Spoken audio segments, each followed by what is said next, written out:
Halo, assalamualaikum. Kembali lagi di Jurnal Bila. Nah, Bunda dan teman-teman semua, alhamdulillah kali ini aku dikasih kepercayaan untuk membantu salah satu Bunda untuk membuat perencanaan keuangannya ya.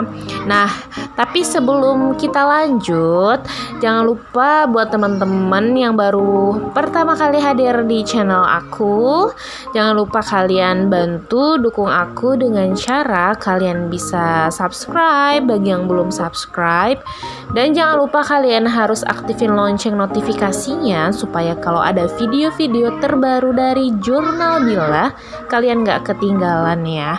Dan buat teman-teman ya, kalau kalian suka video ini jangan lupa kalian harus like, komen, share juga video ini ke sosial media yang kalian punya. Semoga video ini bisa bermanfaat bagi orang-orang lain. Amin ya. Nah, jadi kali ini aku berkesempatan untuk membantu salah satu Bunda, yaitu Bunda Lili Lestari. Nah, jadi Bunda Lili ini mempunyai masalah untuk masalah mengatur keuangannya ya, susah untuk mengatur keuangannya ya.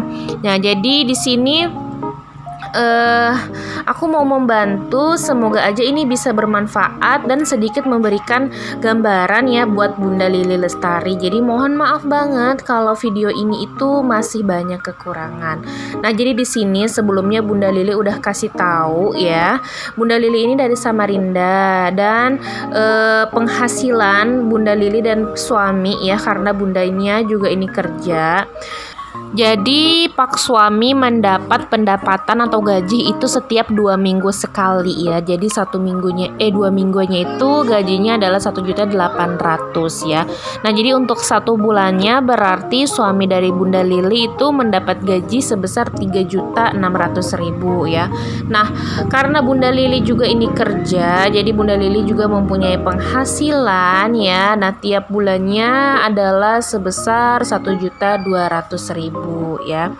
Nah, lalu di sini beliau juga memiliki 2 tanggungan ya, 2 orang anak ya. Yang satu umur 7 tahun dan yang satu lagi umur 1 tahun atau masih balita ya. Nah, lalu di sini ada beberapa kewajiban-kewajiban yang harus beliau bayar setiap bulannya ya. Jadi ada bank, ada jaga anak, ada bayar ngaji, bayar uang les, uang arisan, listrik, air, dan data. Jadi Bunda Lili ini bingung ya gimana cara beliau bisa menyesuaikan keuangannya ya, karena setiap bulan itu walaupun pemasukannya ini menurut aku lumayan banyak, tapi terkadang itu masih kurang.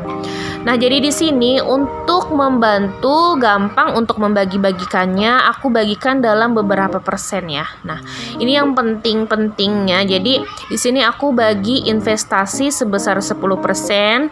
Gak lupa pula kita harus mengeluarkan sedekah ya Bunda ya, itu sebesar 2,5% dari gaji kita, dan juga kebutuhan ini aku taruh dari sisanya ya, yaitu 87,5% ya. Jadi ini supaya gampang ya patokannya di sini.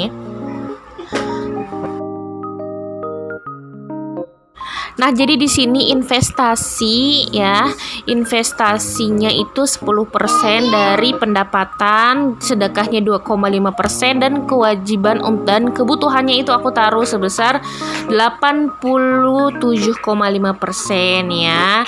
Nah, ini juga bisa nih ya buat patokan bunda-bunda semua ya, pengeluarannya kita bagi-bagi seperti ini supaya gampang. Nah, jadi untuk investasi 10% dari 4.800.000 adalah 480.000 rupiah.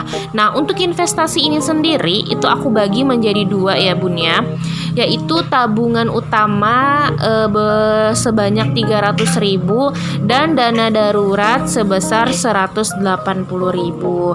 Jadi ini yang pertama Bunda harus keluarkan supaya setiap bulan itu Bunda mempunyai tabungan dan dana darurat. Jadi dana darurat itu fungsinya untuk sewaktu-waktu ketika kita membutuhkan, sangat-sangat kita butuh, itu kita bisa menggunakan dana darurat ya. Nah, lalu sedekah 2,5% dari gaji. Jadi gajinya Bunda adalah 4.800.000 ya, kan digabung sama gaji suami itu, jadi kita wajib mengeluarkan sedekah setiap bulannya sebanyak 2,5%, yaitu sebesar Rp120.000.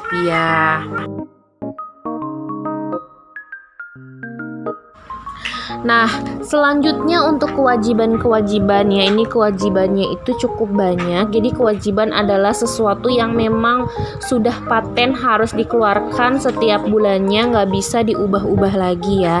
Nah, jadi di sini ada yang tadi Bunda udah sebutkan, ya udah kasih tahu ke aku. Setiap bulannya harus bayar bank sebanyak 1.600.000.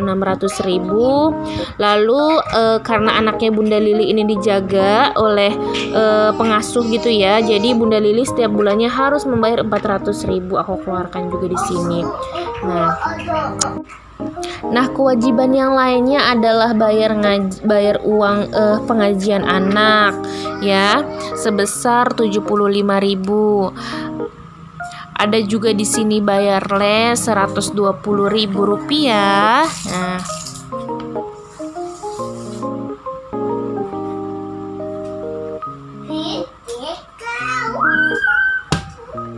dan Bunda Lili juga ini ikut arisan itu sebesar 400.000 setiap bulannya ya.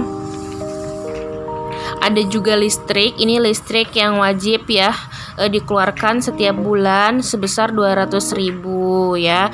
Dan untuk bayar air juga 60.000. Serta untuk data sebanyak Rp85.000 ya. Nah, nanti untuk gasnya itu aku masukin ke kebutuhan pokok ya Bunda ya. Jadi di sini total kewajiban yang harus Bunda bayar setiap bulannya adalah sebesar Rp2.940.000. Jadi ini udah paten ya, nggak bisa diganggu-gugat lagi biaya yang Rp2.940.000 ini. Jadi misalnya kalau baru gajian ya Bun ya. Nah, ini yang harus dibayar duluan selain dari investasi dan sedekah, ini yang harus dipisahkan duluan ya Bun ya. Nah, lanjut di sini untuk kebutuhan pokok dan kebutuhan yang lainnya ya. Jadi kewajibannya itu udah dipisahkan ya. Nah, untuk kebutuhan pokok ya seperti di sini aku pisahin beras ya. Nah, karena beras ini juga penting ya Bun ya. Nah, di sini aku sisihkan beras sebanyak Rp200.000 kan Bunda hanya berempat ya. Bunda, Pak suami dan anak 2 orang. Jadi menurut aku 200.000 itu udah lumayan bisa ya Bun ya untuk beras yang 20 kilo ya. Tapi tergantung juga ya harga biaya beras itu di sana gimana, aku kurang tahu ya. Nah, lalu untuk gas ini aku keluarkan sebesar 85.000 sesuai dengan yang Bunda bilang. Dan untuk belanja bulanan ini termasuk dengan sabun-sabunan ya, kebutuhan sehari-hari ya. Nah, itu aku masukin belanja bulanan sebanyak 200.000. Jadi sabunnya anak-anak, sabunnya Bunda, sampo, rinso, semua itu udah masuk ke dalam belanja bulanan. Nah, di sini juga aku mau ngasih tahu untuk Bunda, jangan lupa kalau belanja bulanan itu harus dicatat dan belanja sesuai dengan kebutuhan, bukan belanja sesuai dengan keinginan. Jadi sebelum belanja harus dicatat dulu. Dan untuk belanja mingguan di sini aku taruh 1 minggunya adalah 100.000, itu dikali 4 minggu jadi sebanyak Rp400.000 ya. Jadi total semuanya adalah Rp885.000. Nah, selanjutnya adalah kebutuhan anak. Di sini kebutuhan anak, karena Bunda Lili anaknya itu masih balita ya, masih 1 tahun, jadi masih pakai pampers ya, karena kan nggak beli susu ya, karena ASI katanya. Jadi di sini aku mengeluarkan uang pampers adalah sebanyak Rp150.000 dan uang untuk jajan anak sebesar Rp100.000.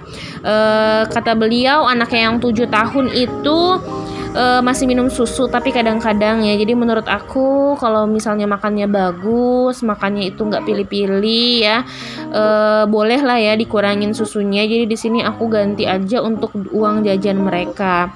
Jadi total semua yang aku taruh untuk pemasukan bulanannya sebesar 4.800.000 kita keluarkan untuk investasi, sedekah, bayar kewajiban, kebutuhan pokok dan kebutuhan anak, semua totalnya adalah Rp4.675.000. Jadi dari semua itu masih ada sisa sebanyak Rp125.000. Nah, sisa dari Rp125.000 ini bisa Bunda sisihkan untuk bayar untuk biaya bensin ya, untuk kerja gitu. Nah, ini bisa Bunda sisihkan seperti itu ya.